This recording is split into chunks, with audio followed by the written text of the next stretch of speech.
Hello to everyone, this is Sujit Kumar. इस video में हम लोग पोटेशियम फ्री डायलिसिस के बारे में बात करेंगे। ये तो सबको पता है कि पोटेशियम अगर किसी पेशेंट का ज़्यादा होता है तो हम उसको पोटेशियम फ्री डायलिसिस करते हैं। एंड उसके पीछे मैकेनिज्म क्या होता है, डिफ्यूजन होता है। ठीक है, ये भी 70% लोगों को क्लियर है। बट इसके बाद जो दो चीज़ें हैं वो काफ़ी लोगों को डाउट में रहती हैं। काफ़ी लोगों ने इस बारे में कभी सुना नहीं होगा एंड कभी जानने की कोशिश भी नहीं करी होगी। तो इस वीडियो में हम इसके बारे में बात करेंगे। जैसे जो पहली चीज़ है, क्या आप लोगों ने कभी सोचा कि अगर किसी पेशेंट को हम 1 आवर तक पोटेशियम फ्री लगाएंगे तो उसका कितना लेवल डिक्रीज हो जाएगा। अगर किसी पेशेंट का 7.5 पोटेशियम है और उसको हमने 1 आवर पोटेशियम लगा दिया पोटेशियम फ्री, तो उसका कितना डिक्रीज हो जाएगा। अगर उसका blood flow rate and dialysis flow rate कितना है, डायलिसिस फ्लो रेट अगर उसका 500 ml पर मिनट है एंड ब्लड फ्लो रेट अगर उसका 250 ml पर मिनट है, तो कितना पोटेशियम डिक्रीज हो जाएगा। एंड सेकंड जो चीज हम जानेंगे कि अगर किसी पेशेंट का पोटेशियम कम है, अगर वो हाइपोकैलेमिया, तो क्या आप उसे कोई डाइट सजेस्ट करोगे या फिर आप उसका पार्ट ए के अंदर चेंजेस करोगे। अगर चेंजेस करोगे तो किस तरीके से करोगे, आप कितना पोटेशियम उसमें बढ़ाओगे, कितना आप KCl उसमें ऐड करोगे कि वो 4 के बन सके या 3 के बन सके। हाइपरकैलेमिया हाइपोकैलेमिया को डायलिसिस में कैसे ट्रीट किया जाता है, इस वीडियो में हम एकदम डिटेल में बात करें। तो अब हम इसमें एग्जैक्टली देख लेते हैं कि थ्योरेटिकली कैसा, इसके पीछे रीजन क्या है। देखो, 4 चीज होती है पोटेशियम फ्री जब भी हम पढ़ते हैं, पोटेशियम फ्री डायलिसिस जब भी पढ़ा जाता है। ठीक है, इसमें कुछ मेजर जो चीज़ हैं वो काफ़ी लोगों को ऑलरेडी क्लियर होती है। ठीक है, जिसमें से आप देखोगे फर्स्ट जो चीज़ है कि पोटेशियम के फ्री क्यों करा जा रहा है। ठीक है, के फ्री क्यों किया जाता है, ये ऑलमोस्ट 90% लोगों को क्लियर है। ठीक है, इसके बाद देखते हैं कि के फ्री के पीछे क्या मैकेनिज्म होता है। ठीक है, इसके पीछे जो मैकेनिज्म है वो क्या है, ये भी कम से कम 70% लोगों को क्लियर है कि इसके पीछे क्या लॉजिक लगता है। ठीक है, थर्ड हो गया कि अगर आप किसी पेशेंट को 1 आवर तक के फ्री लगा दोगे, पोटेशियम फ्री लगा दोगे, तो उसका कितना पोटेशियम वो ड्रॉप जाएगा, कितना पोटेशियम उसका ड्रॉप होगा, ये ओनली 30% लोगों को ही पता है। ठीक है, फोर्थ आपका हो गया कि अगर कोई पेशेंट हाइपोकैलेमिया में है, हाइपोकैलेमिया में अगर कोई पेशेंट है तो आप उसको कितनी KCl की जो वायल्स आती हैं वो ऐड करके उसे 4K या फिर 3K बनाओगे। आप कैसे पोटेशियम को बढ़ा सकते हो पार्ट ए के अंदर, उसके पीछे क्या कैलकुलेशन है उसकी, क्योंकि काफ़ी डाउट रहते हैं लोगों की क्या कैलकुलेशन रहने वाली है, काफ़ी डाउट रहता है। तो इस वीडियो में आपको ये तो ओनली अप्रोक्स 5% लोगों को भी क्लियर नहीं होगी ये चीज़। तो ये जो 4 चीज़ हैं ये बहुत अर्जेंट हो जाती हैं आप लोगों के लिए। अगर आप कहीं डायलिसिस यूनिट में काम कर रहे हैं तो इन चीज़ों के बारे में आपको डेफिनेटली पता होना चाहिए। इवन चाहे वो टेक्नीशियंस हो, चाहे वो फैकल्टी में कोई हो, चाहे वो डॉक्टर्स हो, कोई भी हो, उन्हें ये चीज़ क्लियर होनी चाहिए। ठीक है, तो इस वीडियो में हम इन 4 टॉपिक के बारे में मेन बात करेंगे। सबसे पहले हम देख लेते हैं के फ्री होता क्या है। ठीक है, ये चीज़ हर किसी को क्लियर है कि जो पोटेशियम फ्री डायलिसिस होता है उसको हम क्या करते हैं, पोटेशियम फ्री डायलिसिस। ठीक है, आपको नॉर्मल पता है जिन पेशेंट का हाइपरकैलेमिया में जो पेशेंट होते हैं उनका हम क्या करते हैं, पोटेशियम फ्री डायलिसिस करते हैं। जो पार्ट ए होता है उसके अंदर हम पोटेशियम 0 मेगा इक्विवेलेंट पर लीटर उसमें कर देते हैं। ठीक है, पर इसके पीछे मैकेनिज्म क्या है, ठीक है, लॉजिक क्या है इसके पीछे, क्यों पोटेशियम कम हो रहा है पेशेंट का। जैसे कि आप लोगों को पता है ये डायलिजर है। ठीक है, देखेंगे हम, ये डायलिजर है एंड इसके अंदर आपको पता है क्या होता है, ब्लड ऐसे मूव कर रहा है, ये ब्लड है।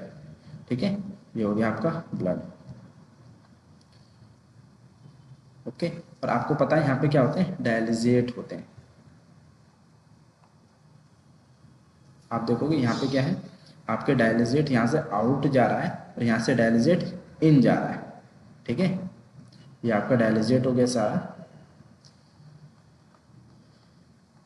अब आप देखोगे इसके अंदर जो पोटेशियम हमने कितना कर दिया, 0 कर दिया, 0 मेगा इक्विवेलेंट पर लीटर। ठीक है, ये पोटेशियम हमने 0 कर दिया। अब ब्लड के अंदर किसी पेशेंट का अप्रोक्स मान लो वो KFT करा के आया और उसका पोटेशियम 5.5 के अराउंड है, तो इसमें क्या होगा, यहाँ पे डिफ्यूजन होगा। ठीक है, यहाँ पे क्या होगा, डिफ्यूजन होगा। डिफ्यूजन में आपको पता है जो भी ब्लड के अंदर एक्स्ट्रा अमाउंट ऑफ सोल्यूट है किसका, पोटेशियम का, वो कहाँ मूव करेगा, कहाँ ट्रांसफर होगा, वो डायलिजेट की तरफ ट्रांसफर होगा धीरे धीरे धीरे धीरे। ठीक है। तो जब डायलिजेट की तरफ ट्रांसफर होगा तो पेशेंट का धीरे धीरे पोटेशियम लोअर साइड पे आएगा, 4.5 4.0 ऐसे आ जाएगा। ठीक है, तो इसको हम बोलेंगे कि हमने पोटेशियम फ्री लगाया, कि डायलिजेट के अंदर हमने पोटेशियम जीरो किया, तो डिफ्यूजन की हेल्प से ब्लड के अंदर से पोटेशियम भर गया, क्योंकि इसको इक्विलिब्रियम पॉइंट मेंटेन करना है। ठीक है, इक्विलिब्रियम पॉइंट मेंटेन करता है क्या, जो ये पूरा सर्किट होता है इसमें ना एक बैलेंस लाना होता है, जो भी चीज़ ब्लड के जितनी है उतनी ही डायलिजेट के अंदर। तो ये भी ऑलरेडी काफ़ी लोगों को 80% लोगों को ये चीज़ ऑलरेडी पहले से क्लियर होगी। बट इसके बाद जो हम बात करेंगे वो एकदम मस्त चीज़ें हैं जो कि काफ़ी लोगों को क्लियर नहीं होती है। ठीक है, लेट्स सपोज कोई पेशेंट आया डायलिसिस पे, थर्ड चीज़ हम देखेंगे, कोई पेशेंट डायलिसिस के लिए आया, ओके, और उस पेशेंट का जो पोटेशियम है वो कितना है, 8.2। ठीक है, ये उसका पोटेशियम है। अब क्या हुआ, उसे बोला गया कि भाई उसको के फ्री डायलिसिस करना है, पोटेशियम फ्री उसका डायलिसिस करना है आप लोगों को। अब आपने उसको कनेक्ट कर दिया, ब्लड फ्लो रेट आपने कितना रखा, 300, एंड डायलिजेट फ्लो रेट कितना रखा आपने, 600, ये आपने डन कर दिया। अब आप देखोगे आपने के फ्री उसको लगा दिया स्टार्टिंग के 1 आवर। ठीक है, अब ये चीज़ प्रैक्टिकली प्रूफ है, ये चीज़ प्रैक्टिकली मैंने खुद करके देखी है कि कोई पेशेंट डायलिसिस के लिए आया, उसका हमने 1 आवर के लिए पोटेशियम लगाया, तो 1 आवर के अंदर उसका पोटेशियम कितना ड्रॉप हुआ। ठीक है, पहले अगर उस पेशेंट का जो पोटेशियम था वो 8.2 था, तो 1 आवर के बाद उसका पोटेशियम कितना हो गया, 7.2। ठीक है, पूरा जो इसका डिफ्लेक्शन आया जितना कम हुआ, पूरा 1 कम हुआ, 1 आवर पोटेशियम। बट इस पर आपको स्पीड याद रखनी है कि blood flow rate 300 and dialysate flow rate 600 होगा तब। ठीक है, वही जैसे जैसे आप ब्लड फ्लो रेट कम करोगे वैसे वैसे इसकी क्लियरेंस भी कम होगी, क्योंकि ब्लड पंप नॉर्मल आपको पता है क्लियरेंस पे फर्क पड़ता है, वो हर चीज़ की क्लियरेंस पे फर्क पड़ता है। ठीक है, तो आपको ये चीज़ एक नई सीखने को मिली कि 1 आवर के अंदर पूरा 1 पॉइंट पोटेशियम कम हो जाता है। तो इसलिए कभी भी आपको पूरे 4 आवर्स तक किसी पेशेंट का पोटेशियम नहीं लगा देना। मान लो किसी का 6.0 है, आप उसे 4 आवर्स तक लगा दोगे तो उसका तो पोटेशियम 2 आ जाएगा। तो इसलिए आपको पोटेशियम देख करके लगाना कि उसका कितना है। कुछ लोग अंदाजे से भी लगा देते हैं, बट ऐसा नहीं करना चाहिए, आपको प्रोटोकॉल फॉलो करना चाहिए। ओके, तो ये थर्ड चीज़ थी। फोर्थ हम आ जाते हैं कि किस तरीके से हम 4K बनाएंगे। कोई पेशेंट अगर हाइपोकैलेमिया में है तो, ठीक है, ये क्वेश्चन काफ़ी इंपॉर्टेंट है, काफ़ी लोगों को इसमें डाउट रहता है कि कैलकुलेशन कैसे की जाती है। काफ़ी नेफ्रोलॉजिस्ट इस चीज़ को पूछते हैं कि कैसे कैलकुलेशन की जाती है। ठीक है, तो अब देखोगे 3K ये 4K कैसे बनाएंगे। आप लोगों को पता है ऑलरेडी जो हम पे पोटेशियम आता है वो कितना आता है, 2K का तो आता ही है। ठीक है, बट हम 3K एंड 4K कैसे बना सकते हैं, इसकी कैलकुलेशन के लिए सबसे पहले आपको रेशो देखना होगा। जो डायलिजेट होता है उसका आपको रेशो पता है कितना होता है, 1 ml क्या होता है उसके अंदर। ठीक है, एंड 1.83 ml क्या होता है पार्ट बी, एंड 34 ml क्या होता है आरओ वाटर। ठीक है, तो ये क्या हो गया पार्ट ए हो गया आपका। ठीक है, ये क्या हो गया पार्ट बी हो गया आपका, एंड ये क्या हो गया आपका आरओ वाटर। ठीक है, ये आप लोगों को ये तीनों चीज आप लोगों को एकदम क्लियर है। ठीक है, अब आपको देखना है कि 1 ml के अंदर पार्ट ए, ठीक है, आपको पता है कि ये टोटल कितना है 36.83 ml टोटल। मतलब इतना अगर आप लोग डायलिजेट लोगे तो आपको ये सारी उसके अंदर ये सब चीज़ें देखने को मिलेंगी। ये बात एकदम आप लोगों को क्लियर होगी। अब आपको ये देखना है कि जो 1 ml पार्ट ए है ना उसके अंदर आपको कितना पोटेशियम मिलेगा, 0.07 मेगा इक्विवेलेंट। ये आपको 1 ml के अंदर पर ml इतना पोटेशियम है। ठीक है, पर हमें ml से तो नहीं कैलकुलेट कर सकते, तो हमें किस तरफ जाना पड़ेगा, इसमें हम ले लेते हैं 1 लीटर डायलिजेट। हमने 1 लीटर का क्या ले लिया डायलिजेट ले लिया। ठीक है, अब आपने लिया 1 लीटर डायलिजेट, तो उसमें आपको कितना मिलेगा पोटेशियम 27.15 ml आपको क्या मिला पार्ट ए। ठीक है, एंड रेशो 49 ml क्या मिला आपको पार्ट बी।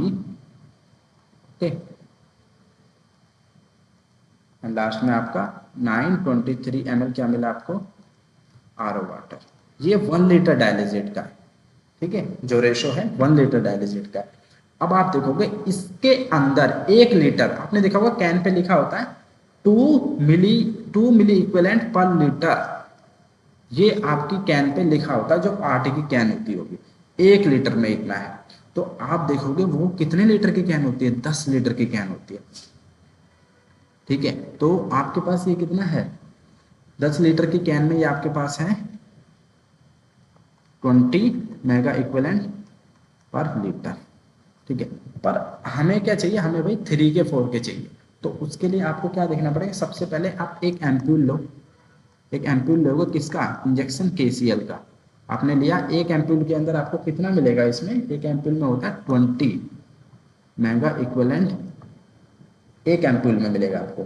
ठीक है, अब आपको ये देखना है कि जो 5 लीटर की कैन है, अगर इसकी पार्ट ए की आपको बनाना है, पार्ट ए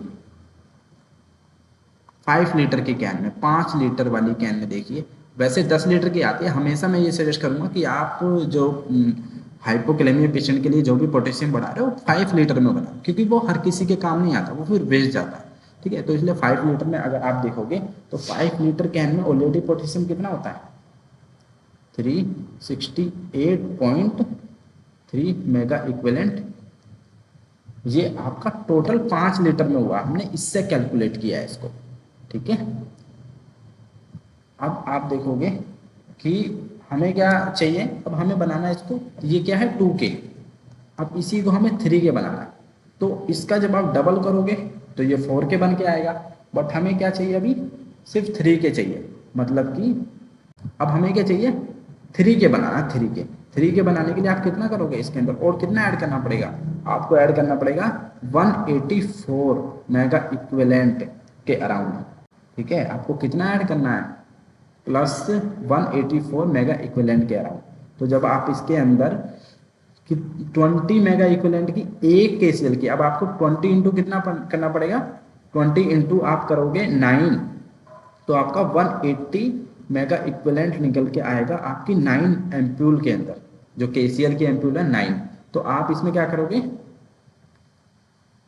9, ये कैसे मिला आपको 184, 9 इंटू इंजेक्शन केसीएल। ठीक है, तो जब आप 9 केसीएल की इंजेक्शन इसके अंदर डालोगे तब जाके 184 आपको और मिलेगा। तो ऐड करके कितना आएगा, तो फिर जाके टोटल कितना आएगा, 3 आपको ये आ जाएगा, 8 4 12 हो गया, तो 12 आपका 1 इधर, 7 2 14 15 एंड 1 4 5। ठीक है, 5 5 55 2.3 552.3 आपको ये टोटल इसमें मिला मेगा इक्विवेलेंट। ये आपका बन गया 3K रेडी है। अब आपको चाहिए 4K, जस्ट कुछ नहीं करना है, इसका डबल कर देना है, जो ये है आपको इसका डबल कर देना है। 9 एम्पूल लिए थे, यहाँ पे आपको 18 इंटू इंजेक्शन केसीएल ये आपने ले लिए। 180 का अगर आप डबल करोगे कितना आ जाएगा, 360 आ जाएगा। तो 18 इंजेक्शन केसीएल की जो वाइल अगर आप लोगे तो 360 और आपको मिल जाएगा, और ऑलरेडी आपके पास कितना है, 368 ऑलरेडी है। ठीक है, 5 लीटर में हो जाएगा, किसके लिए, 4K डायलिसिस बनाने के लिए, मतलब 4 मेगा इक्विवेलेंट पर लीटर बनाने के लिए। ठीक है, आपको कितने एम्पूल लगेंगे, 18। 5 लीटर में बात चली है, 5 लीटर में। अगर इसको आपको 10 लीटर में चाहिए तो आप अगेन क्या करोगे, इन 10 लीटर में आप क्या करोगे, इनका डबल कर दोगे, बस कुछ भी नहीं करना। जहां यहाँ पे आप 9 ले रहे थे, यहाँ 18 एम्पूल लोगे, 18 लोगे तो आपको ये कितना 10 लीटर में आपको 3K मिल जाएगा। और अगर आप कितने 36 एम्पूल लोगे तो आपका ये 4K मिल जाएगा आपको 10 लीटर में, 10 लीटर पार्ट ए में।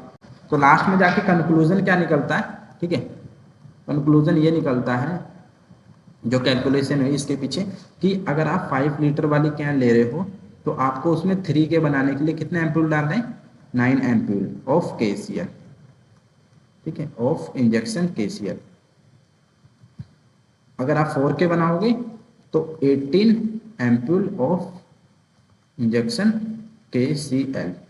ठीक है, एट द सेम टाइम अगर आप 10 लीटर में बनाओगे तो आपको क्या करना है, 3K बनाने के लिए अगर 10 लीटर पार्ट ए में बना रहे हो, ओके, पार्ट ए एंड ये भी पार्ट ए, तो आपको क्या करना है, 3K एम्पूल लोगे, 3 के बनाने के लिए आप कितने लोगे, 18 एम्प्यूल ऑफ इंजेक्शन KCl। ठीक है, यहाँ पे आप लोगे 36 एम्प्यूल ऑफ इंजेक्शन KCl। तो ये आपका 4K के लिए हो गया। तो ये लास्ट में कंक्लूजन निकल के आता जो कि आप लोगों को पता होना चाहिए। ठीक है, मैंने इसके पीछे एग्जैक्ट रीजन भी बताया कि ऐसा क्यों हम कर रहे हैं, क्यों इतने एम्प्यूल डाल रहे हैं। क्योंकि हमने पहले 1 ml में देखा, फिर पर लीटर में देखा, फिर 5 लीटर में कैलकुलेट किया, तब जा करके ये पूरा कैलकुलेशन आया जो कि आप लोगों को क्लियर हो गया होगा। तो यहाँ पे एक करेक्शन कर लेना, जो ऐड किया गया था यहाँ पे 8 था आपका, ठीक है, यहाँ पे 6 आपका 12 हुआ, 1336 होता है, इंटू हो गया था तो 336 प्लस 728 आ जाएगा आपको यहाँ पे। टोटल कितना, अगर आप 18 एम्पूल डालोगे 5 लीटर में तो टोटल कैन में इतना हो जाएगा। पर हमें टोटल से इतना एग्जैक्ट नहीं है, मेन हमें कितना बनाना था, 4K बनाना था। ठीक है, तो ये करेक्ट हो गया, ये हो गया, एंड ये आपका पूरा 10 लीटर का हो गया। ओके, तो ये था इस वीडियो में देखने के लिए। इस वीडियो पे एम करते हैं हम लोग एटलीस्ट 1K लाइक का। ठीक है, तो इस वीडियो पे जो एम है हमारा 1000 लाइक का है, तो वीडियो को लाइक कीजिए। और कोई अगर आपको डाउट है तो आप कमेंट कर सकते हो और अपनी क्वायरीज पूछ सकते हो। कोई टॉपिक भी अगर आपको चाहिए जिस पे वीडियो बनाई जाए तो वो भी आप कमेंट डाउन कर दीजिए, वो आपको वीडियो मिल जाएगी। ओके, मिलते हैं नेक्स्ट वीडियो में। Till then bye, be safe, stay healthy, Jai Hind, जय।